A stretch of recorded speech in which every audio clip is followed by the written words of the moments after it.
que considerar que ninguém melhor do que o próprio Marx pode falar sobre sua obra. Acho que esse é um cuidado importante, sobretudo agora que nós, e eu acho que isso é um ponto extremamente positivo, nós, assistentes sociais, estamos criando uma tradição de pesquisa, uma tradição de debate. Então é preciso fazer isso bem, acho que estamos encaminhando bem isso, né?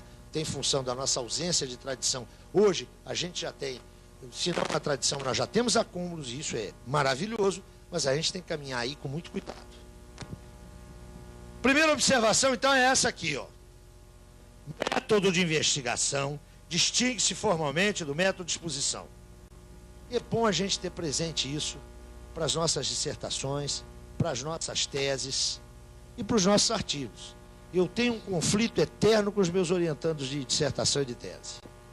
Depois que o cara faz lá a defesa do projeto, acerta a bibliografia, bom, a gente se encontra daqui a um mês e você me traz o primeiro capítulo. Aí aparece a moça e o rapaz lá com o primeiro capítulo, a gente lê, conversa, eu faço as minhas observações, vejamos se está conforme, tá? Agora você leva e vai cuidar do segundo capítulo. O cara faz isso no segundo, terceiro, chega no quarto. Quarto é o último.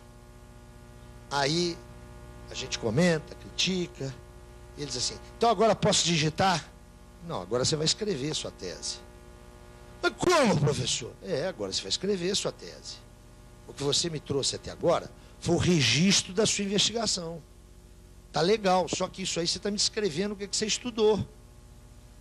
Agora você vai escrever. Bom, vocês imaginam que isso é um carnaval, né? Eu já vou dizendo isso sempre, porque se alguém for para o Rio de Janeiro fazer doutorado, não me escolhe para orientador, não. Porque essa coisa acontece sempre. Agora você vai escrever a sua tese. Por quê? Porque 90% daquilo que os nossos orientandos fazem, e é natural isso, é da forma isso aqui, ó. Agora, neguinho, que você já conhece, é que você vai começar a escrever. Eu diria que 90% das teses na área de ciências sociais, não é de serviço social não, hein? Na área das ciências sociais, essa coisa toda aí, essa ciência com a qual ou sem a qual tudo permanece absolutamente igual, é na verdade isso aqui, ó. É o registro, o relato do processo de conhecimento. Para Marx, esse daí é o momento indispensável e necessário da investigação, mas a apresentação é outra coisa. Por isso o trato dos manuscritos que não foram preparados para publicação tem que ser um trato muito cuidadoso. Segunda observação.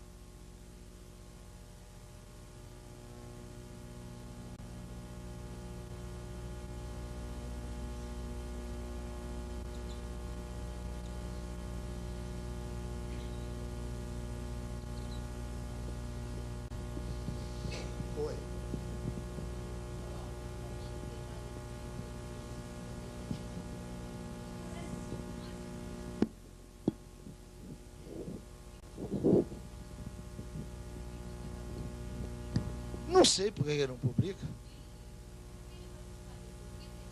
Ele não foi buscar depois, não.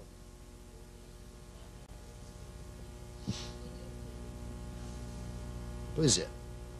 Marx montou lá o Capital do jeito que a gente conhece.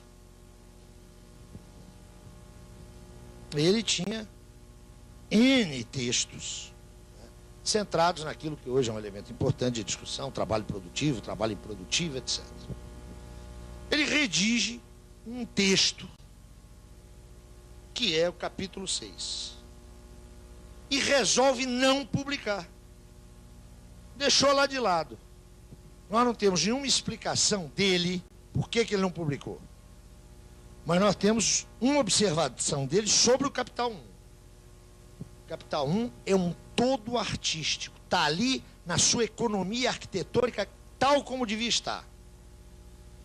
Esse texto, vocês sabem, é publicado no século XX. Me parece um texto importante, um texto instigante, interpelativo, mas eu tenho muito cuidado de trabalhar com esse texto. Por quê? Porque se o cara tinha ele pronto e não publicou, ele teve lá suas razões. Não. Então isso significa que é um texto que deve ser trabalhado, deve ser levado em conta, deve ser estudado. Agora, a gente sempre deve fazer a pergunta, por que que o pai da ideia não botou ele lá? Eu estou convencido que eu sei por que ele não botou lá. Mas isso é uma hipótese. Porque ele não resolveu o problema do trabalho produtivo e trabalho improdutivo. Não adianta ficar essa polêmica. O Marx não resolveu isso. Ele localizou uma determinação central. Que determinação central é essa? Eu quero saber o que é trabalho produtivo para o capital. Trabalho produtivo para o capital, o que é? É aquele que é passível de fornecer mais-valia. Ponto. É isso que ele faz. Se você for rastrear o conjunto da obra de Marx, quando ele vai além dessa determinação, há inúmeras ambiguidades. Há inúmeras ambiguidades. Olha essa cara aí de vocês.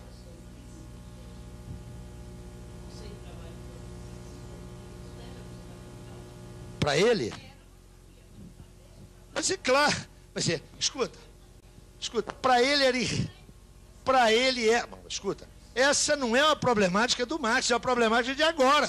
Que o neguinho quer ficar achando se o meu dedão do pé, na mão... É manicure ou pedicure? Na mão do pedicure, e ele não vai, lamentavelmente, a esses luxos, se o que ela está fazendo é trabalho produtivo... Eu acho que essa discussão, né, para os fins do Marx, ele resolveu. Agora, só um instante. Agora, quando ele foi além disso, ele deixou inúmeras... Escuta, não sou eu que estou falando isso não, hein? Eu estou falando também, você tem exegetas da melhor qualidade que constatam isso. Só que para Marx, este não é um problema como tal significativo. Para os fins da explicação que ele necessitava oferecer, mais do que suficiente.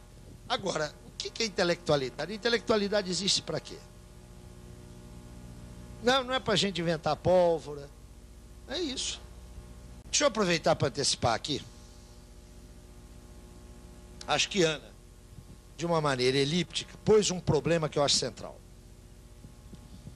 Isso que eu vou dizer aqui para vocês é um troço meio complicado de dizer. Mas nós estamos no plano acadêmico, né, no nível acadêmico, falando com profissionais, com gente titulada. E acho que isso não vale só para Marx, o que eu vou dizer aqui. Olha, eu queria falar um pouquinho. Vocês me dão 5 minutos para um delírio para voltar para cá? Meu velho professor, Florestan Fernandes, dizia que o grande problema que a ditadura trouxe para a universidade não foram as restrições demográficas, foi tudo isso, mas foi uma outra coisa. A ditadura estimulou, fomentou e, sobretudo, legitimou uma desqualificação do padrão acadêmico de trabalho. Para Florestan, que, como vocês sabem, discutiu longamente o problema da universidade, sua reforma, etc., a degradação do padrão do trabalho intelectual é que era o grave na universidade. Eu acho que isso é verdade. A expansão da universidade brasileira, né? E vocês sabem que a expansão foi obra da ditadura.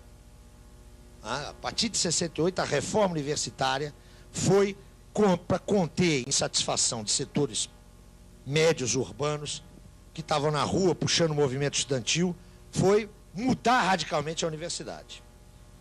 Essa universidade, de que arquitetonicamente esse campus aqui é o exemplo, né? Campus bonito, mas guetado. Fecha uma entrada, fecha outra, e a vida social está lá fora. Vocês conhecem o campus da USP, lá em São Paulo? Aquele campus que é um campus belíssimo. Quem entra na USP, não é? Primeiro tem à direita, à esquerda, uma coisa muito bonita. Tem a academia de polícia. Estão próximas. Agora, logo em seguida, você tem uma entrada e tem uma rotatória. Vocês chamam aqui de rotatória, onde os carros giram? Tem uma rotatória. Não sei se vocês, quem conhece aquele campus, já observou que aquelas rotatórias são muito largas. São amplas. Nem sempre coincidentes com as avenidas, as outras vias que partem delas. Vocês sabem como é que aquelas rotatórias foram calculadas? Para permitir que os Sherman, que eram os tanques da época do Segundo Exército, pudessem entrar e manobrar ali. legal, né? Bom, essa expansão universitária fez com que todos nós, eu duvido que alguém aqui não tenha tido essa trajetória, né? Como é que a gente virou professor universitário? Como é que eu virei professor universitário? Eu terminei meu curso de serviço social, fui fazer um outro curso, fazer o curso de letras. Estava terminando o curso de letras, me chamaram para dar aula na faculdade de serviço social. Virei professor. Eu tinha 24 anos. Eu acho que todo mundo aqui teve mais ou menos esse caminho, não é? Ainda bem que outros tiveram caminhos diferentes. Me diga uma coisa, o que um cara de 24 anos sabe para ensinar? Um palmo na frente dos alunos, né? Estava 2 páginas na frente deles. É claro que uma universidade construída desse jeito não pode funcionar, né? Como é que você entra na universidade aqui no Brasil? Faz um concurso, tanto você pode fazer um concurso em Recife, quanto no Rio de Janeiro, quanto em qualquer sistema, qualquer unidade do sistema federal. Você entra lá, você faz no Acre, em Rio Branco, vai passar a vida lá. Você só consegue sair de lá se você tem a graça de se apaixonar por uma mulher que trabalha no Rio de Janeiro, né? E aí, onde está o cabeça do casal, o outro segue atrás. Tem a cabeça e o rabo, naturalmente, né? O que eu quero dizer com isso? É uma universidade que privilegia a inércia, né? A cada 2 anos tem aqueles estágios probatórios, que a gente sabe como é que aquilo é feito, né? Eu te julgo, tu me julgas, nós nos julgamos, ou seja, ninguém julga ninguém, ninguém avalia ninguém. Quero dizer para vocês que nesse troço aí da GED, você publicar um livro ou publicar um artigo é a mesmíssima coisa. Um negócio quantitativo, não é? Depende do teu círculo de relações. Vocês sabem por que eu estou dando aula aqui? Por que me chamaram para esse curso? Eu queria acreditar que fosse pela minha competência. Talvez até seja, mas eu estou aqui porque eu sou amigo de 15 pessoas aqui do Recife, que tem o meu telefone. Ou não é assim? Escutem. Com 30 quilos, com mais de 30 quilos, ninguém pode ser ingênuo. Ah, a ingenuidade desaparece depois de 30 quilos. Quem pesa mais de 30 quilos não pode ser ingênuo. O que eu quero dizer com isso? Nós temos o fenômeno, eu quero ir para o capítulo 6º. Eu estou fazendo esse passeio para ir no capítulo 6º. E aproveitando a intervenção de Ana. Nós temos o absurdo do cara que defende uma dissertação. Aí não é tão absurdo, mas defende uma tese de doutorado em cima de uma ideia de um pensador. Escolheu uma categoria e aplicou. Qual que é o problema da discussão de Marx? O problema está aí, onde você meteu o dedão. Para que eu possa falar que não faço recurso ao capítulo 6º, eu tenho que conhecer o Capital inteiro. Mas está cheio de marxista. E isso, atenção, estou falando aqui porque o nosso curso é sobre Marx. Vale o mesmo para Weber. Vale o mesmo para Weber. É a degradação do padrão de trabalho intelectual na qual nós vivemos, onde um sujeito leu 3 capítulos de uma obra, se arroga o conhecimento e sai dando aula. O padre Antônio Vieira dizia que havia 3 espécies de desgraçados, no sentido daqueles que carecem da graça divina. Um dos desgraçados lá do sermão do padre Antônio Vieira, o que é? É aquele que não sabe e ensina. Mas é isso que acontece entre nós. Eu vou repetir, terceira espécie de desgraçado. Um dos 3 tipos de desgraçado, carece da graça divina, é o que não sabe e ensina. É o que mais a gente vê. Então, por que essa discussão comparece? E no caso, nós estamos tratando de Marx, atenção, isso não se restringe a Marx. Porque esse é o objeto aqui agora. O fulano é marxista sem ter lido o Capital. Como é que é possível isso? E sem ter lido, quando se lê, Ana, se lê o Capital 1. O neguinho não fecha o circuito. Considera que o Capital 3, que é lá do processo de circulação, aquele é desimportante. Desimportante uma obra, é lá que a mais-valia se realiza. É lá. É na ponta que ela se realiza. Então, qual é a dificuldade? Que gera, eu não estou dizendo que essa polêmica é só pela falta de conhecimento, atenção.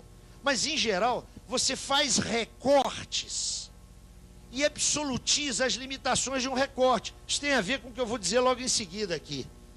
Como é que eu posso conhecer Marx? Se eu quiser ter um conhecimento seguro, eu tenho que ter uma leitura segura do Capital. Isso se põe no campo. Eu aqui estou tratando do campo apenas da tradição marxista, hein? Não estou tratando de onde isso também acontece. Está cheio de weberiano aí que nunca leu Weber. Então, é um equívoco imaginar que isso acontece só no campo do marxismo, não é verdade. No campo do marxismo isso parece mais grave pelo seguinte, porque o fulano elege uma forma de entrada no marxismo e trabalha com ela e não com Marx. Althusser é um caso, o que tem de marxista altusseriano, que nunca leu Marx, mas trabalha com a interpretação altusseriana de Marx, é um desastre. Para não falar dos gramscianos, né? A maioria dos gramscianos que eu conheço é só gramsciano. Carlos Nelson, quanto a isso, tem uma posição que é perfeita e me parece irretocável. Carlos Nelson só entende Gramsci quem levar em conta que ele supõe a crítica da economia política. Gramsci trabalhou o tempo todo com esse troço muito nítido. E ele não pode ser responsabilizado por esse bando de gramsciano que acha que a política é uma esfera inteiramente autônoma de tudo, né? Debaixo da tal autonomia relativa, corta-se absolutamente o relativo. Um negócio complicado. Então, gramsciano que não está calçado em Marx.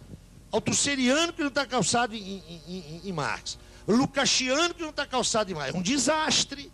É rigorosamente um desastre. Isso nos leva a tentar localizar num excerto o que está, não é diluído, mas o que está sob formas determinadas ao longo do texto. Eu acho que esse é que é o problema. Agora, isso põe em questão o que alguém pode me perguntar. Então eu tenho que ler o Capital inteiro antes de começar. Se eu sou marxista, atenção. Isso não vale para outros, para quem está em outros recortes. Eu tenho que ler o Capital inteiro antes de começar a dar aula? Meu filho, eu lamento. Tem. Para que você não repita os erros que a minha geração cometeu. Escuta, eu não estou tampando pedra nos outros, não. Eu estou vendo a nossa história. Você começa a ser professor de que maneira? Como é que a gente virou professor? Estamos aí, vocês devem estar aqui na escola do Recife, com certeza estão, implementando o novo currículo. O que ninguém se pergunta é como é que a gente dá aula. A gente é professor, como é que se dá uma aula? Sabe essas questões bem elementares? Se você acresce a elas o nosso desconhecimento maior, o resultado não pode ser grande coisa. O resultado se torna, você pega um capítulo e faz desse capítulo o fundamento de toda uma discussão. É literalmente um desastre. Agora, não nos penitenciemos sozinhos, não é?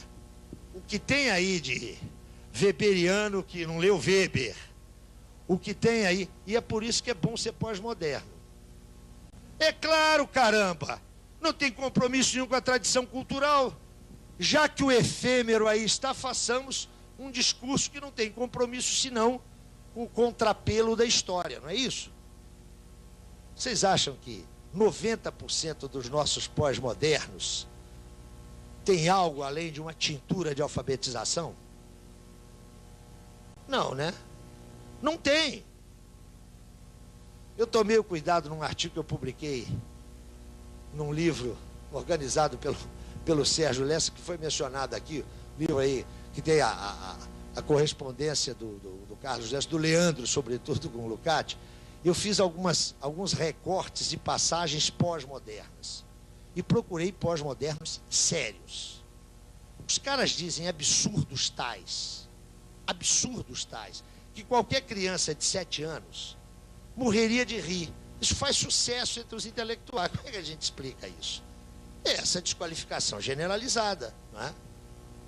Chama a atenção de vocês, só para lhes dar um exemplo de a quantas andamos. Um dos intelectuais pós-modernos mais sérios e mais qualificados, e não por acaso desfruta de uma enorme audiência, é o professor Boaventura de Souza Santos. É dos mais sérios. há um livro dele chamado Pela Mão de Alice, onde há um ensaio sobre Marx e o marxismo, onde há erros cronológicos, erros historiográficos, e onde ele diz de Marx verdadeiras barbaridades. Estou cansado de encontrar marxista que encontra comigo e diz, ó, tem alguns problemas na obra do Boaventura, mas aquela interpretação dele de Marx é muito interessante, não é? Eu me senti na obrigação de escrever um texto, já saiu uns 4 ou 5 anos, com o seguinte título: O Marx de Souza Santos. Sabe? Os absurdos que o cara diz, mas o que é isso? É essa frouxidão, na medida que os tais marxistas não têm uma formação sólida, não só eles não enfrentam o debate político e teórico, como, sobretudo, se perdem em discussões que não são pertinentes. E esses processos de aprendizado da gente, além de serem contínuos, né, ou pelo menos deveriam ser contínuos, eles não podem estar desligados de uma relação com a realidade. Uma relação intensa com o real. Eu digo isso porque estou tentando sinalizar para vocês que o problema de Marx era o problema dos dias dele. Marx está querendo entender aquilo que está na frente dele. A sociedade burguesa que ali estava constituída. Aquela referência a Drummond não foi por acaso. Né? O meu objeto, o meu tema, a minha vida é o tempo presente. Para isso a gente tem que mobilizar o que está atrás. Quanto mais vocês puderem mobilizar, melhor. Mas é claro que não se consegue isso num átimo, não se consegue isso numa hora. Mas escuta cá, quem entra para a vida acadêmica tem, se é homem agora, graças ao Fernando Henrique, que deve ter trabalhado 12 anos na vida dele, a gente tem que trabalhar 35, se for homem, 30 mulher. Tem um largo espaço aí para a gente se aperfeiçoar, né? Para a gente aprender. Então, não interpretem a minha observação anterior num sentido principista. Interpretem-na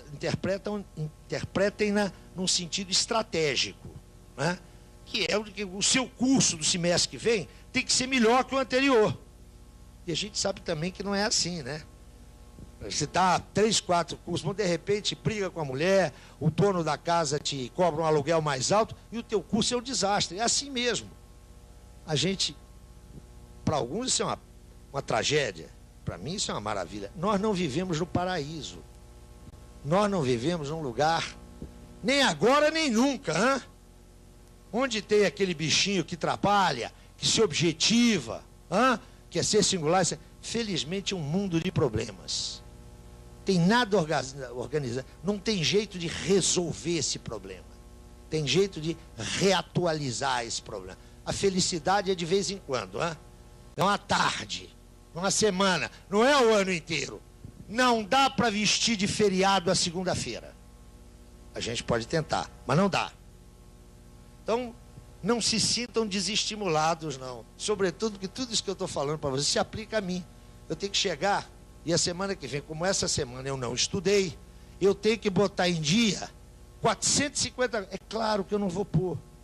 É óbvio. Sempre ficando algumas tarefazinhas para o dia seguinte, né? Não tem jeito. Mas não levem na ponta, como se diz na minha terra, não levem na ponta da faca o que eu falei. Levem no cabo. Há um outro aspecto que é fundamental para a gente poder ingressar nesse universo. Está mais ou menos claro que a obra de Marx, eu situei aqui 57, 58, ponto de chegada, ponto de partida, e o cara anunciando, vai sair a minha crítica da economia política, estou acabando, está pronta, etc. É claro que a obra dele é uma obra inacabada. Relatei aqui a história dos manuscritos, 61, 63, 63, 65, e edição do Capital. É claro que a obra de Marx, como tal, está inacabada. Ele não a concluiu. Mas um pesquisador, que aliás não é marxista, é um marxólogo, chamado Maximilien Ribel, em 1968, escreveu um texto, aliás, brilhante, onde ele sustenta que a obra de Marx é inacabável. Não se trata apenas de pensar a obra de Marx como uma obra que ele não teve tempo de concluir. Maximilien Ribel diz: esta é uma obra inacabável. E essa afirmação é inteiramente sustentável. Se, do ponto de vista teórico, a obra de Marx é a reprodução ideal do movimento do capital no capitalismo, se essa é a obra de Marx, é evidente que essa obra só se conclui quando este movimento do objeto real se esgotar. Ou não? Claro que sim. Quando morreu, em 1971, Lukács dizia: é necessário um capital do século XX. Era isso que Lukács fazia referência. O objeto que Marx estudou passou por transformações substantivas e está passando por transformações substantivas. Por isso eu disse aqui, logo no início do nosso encontro, Marx é necessário, mas não é suficiente. Aquele objeto que Marx focou, cujas determinações essenciais Marx reproduziu idealmente, esse objeto hoje é outro, está mudado, está profundamente transformado. E neste sentido que o capital, como crítica da economia política, é inacabável. Ele só se esgota quando o seu objeto real esgotar-se. E não parece que esse é um desfecho para os próximos dias ou para as próximas semanas. Parece que ainda há algumas léguas a serem andadas. Neste sentido, é fundamental levar em conta algo que está subjacente a tudo que eu disse aqui.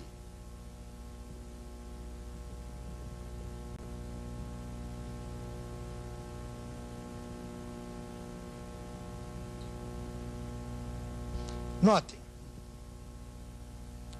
aquela afirmação da teoria como reprodução ideal do movimento real do objeto é inteiramente insatisfatória se eu não tiver uma instância que me permita aferir de algo que também foi tematizado aqui, que me permita aferir da fidelidade dessa reconstrução ao objeto reconstruído. Vamos falar de maneira bem chã, de maneira bem grosseira. Como é que eu sei que o discurso teórico que constitui os três, o capital 1, 2 e 3, como é que eu sei que aquilo não é uma puramentação descolada da realidade? Como é que eu sei que aquela reprodução é uma reprodução verdadeira? É óbvio que este problema só se põe para aqueles que dispõem de uma concepção ontológica do conhecimento. Quando nós convencionarmos que o problema da verdade é um problema de um consenso intersubjetivo, esse problema desaparece. Este problema não existe, por exemplo, na ciclópica e monumental construção habermasiana da teoria da ação comunicativa. Não é? Para Habermas, o problema da verdade é um problema de consensos intersubjetivos. Marx, como pensador ontológico, considera que o problema da teoria é o problema da sua verdade prático-social, que independe de consensos quaisquer. Qual é essa instância? Qual é o critério de verdade de uma teoria? Como pensador ontológico e materialista, para Marx esse critério de verdade é a prática sócio-histórica. Pelo amor de Deus, não é a prática não, hein? É a prática sócio-histórica. Vamos lá ver se a gente se entende. Elemento constitutivo da teoria marxiana da ordem burguesa é que a dinâmica capitalista implica necessariamente a concentração dos capitais. Como é que eu vou saber se essa afirmação teórica é verdadeira ou não? Eu não posso tratar dela num plano lógico. Eu tenho que tratá-la num plano rigorosamente histórico. Como é que eu posso verificar a veracidade ou não dessa afirmação teórica? Eu tenho que trabalhar com os dados que a empiria me oferece. Eu tenho que trabalhar com a movimentação contemporânea do capital. Eu tenho indicadores minimamente confiáveis acerca de um processo de concentração ou de desconcentração de capital.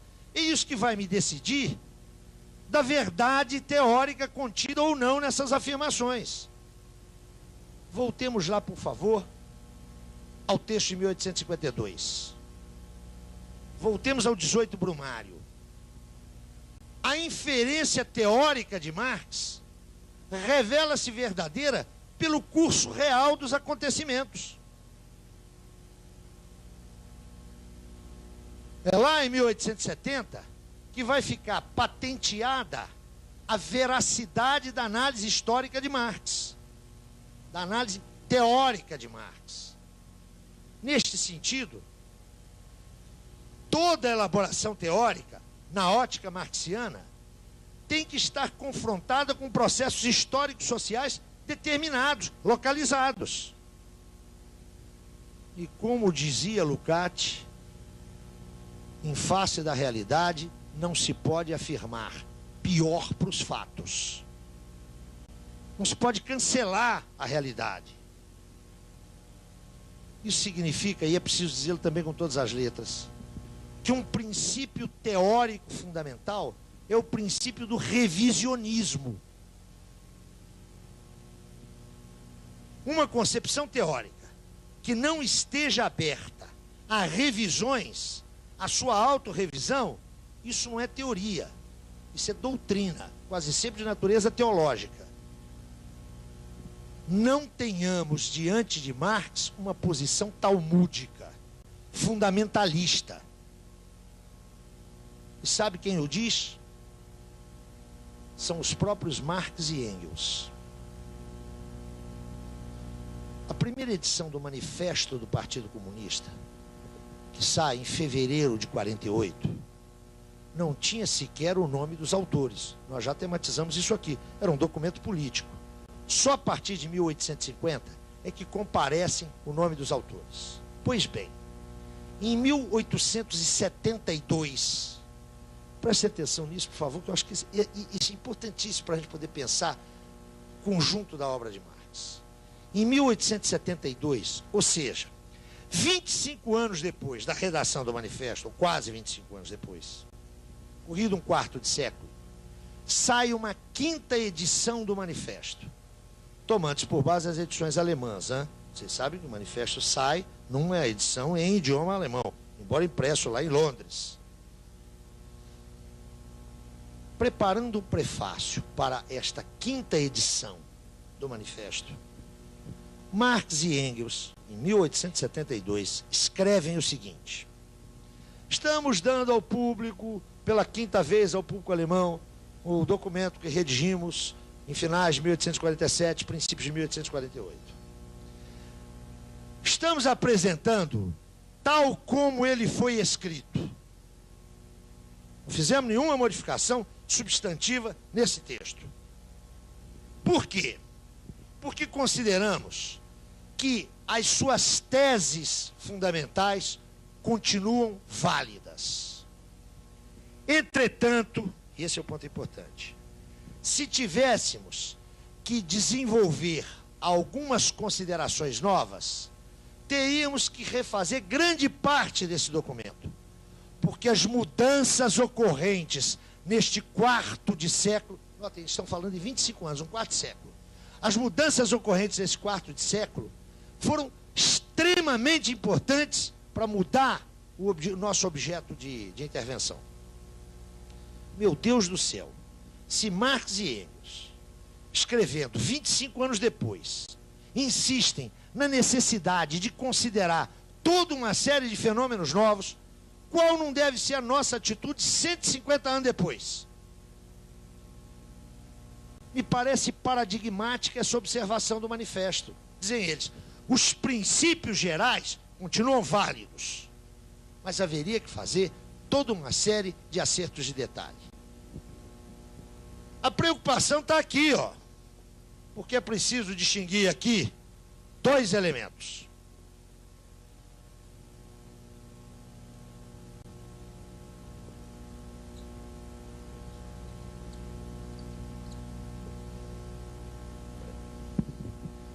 Quem vê texto de forma sacralizada, imagina que eles expressam verdades absolutas.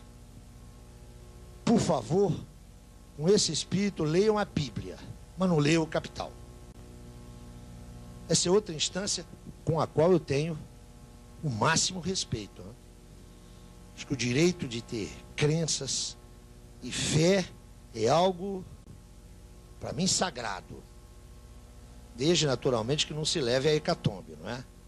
E eu digo isso porque a defesa radical da liberdade de crença, defesa que eu a faço, eu não quero viver numa sociedade onde as pessoas devam ser obrigadas ou não obrigadas a expressar determinadas confissões religiosas, mas isso tem limite, não é? Quando se aluga um programa de televisão às 3 horas da manhã para dizer que AIDS é uma praga que o Senhor mandou para a humanidade, o sujeito que fala isso tem que ser preso, tem que ser levado para a cadeia, porque isso é um crime contra a saúde pública. Então, a defesa da liberdade de confissão religiosa tem limites. Mas, por favor, eu tenho o maior respeito pelas mais diversas confissões religiosas, católicos, protestantes, umbandistas, primatas, todos eles têm o mesmo respeito da minha parte. Estou mencionando aqui a Bíblia apenas para sinalizar o quê? Quem quer verdade absoluta, vá na Bíblia. Toda verdade teórica é relativa. Toda. E, portanto, ela é passível de crítica, de revisão, de aprofundamento. Mas esse caráter relativo não significa falsidade, não significa erro, não significa superação. O que eu quero dizer com isso? Voltemos a Marx. O capital hoje é insuficiente para dar conta da dinâmica da sociedade burguesa. Isto significa que o capital é errado, é falso, foi superado historicamente? O capital aqui é a obra, por favor. Não, não significa isso. Significa que ele é insuficiente porque esse objeto se enriqueceu com novas determinações que têm que ser pesquisadas. Caráter relativo do conhecimento teórico, o fato de ele não se constituir jamais em verdade absoluta, não significa, não é sinônimo de conhecimento falso. Quero que as minhas palavras não sejam ambíguas. O fato de o capital expressar um conhecimento relativo do modo de produção capitalista, não significa que esse conhecimento é desprezível, é falso, está ultrapassado. Não, ele está insuficiente. O que significa mais? Que a pesquisa contemporânea tem que partir dos princípios teóricos que estão estabelecidos no Capital. Isso nos leva, e eu não posso deixar de tocar, na própria concepção de caráter relativo do conhecimento e teoria relativista do conhecimento. Frequentemente se faz uma intencional confusão com relação a isso. Vamos distinguir isso claramente. Todo conhecimento teórico é relativo. Todo. Eu diria que é consensual isso hoje nos meios intelectuais sérios.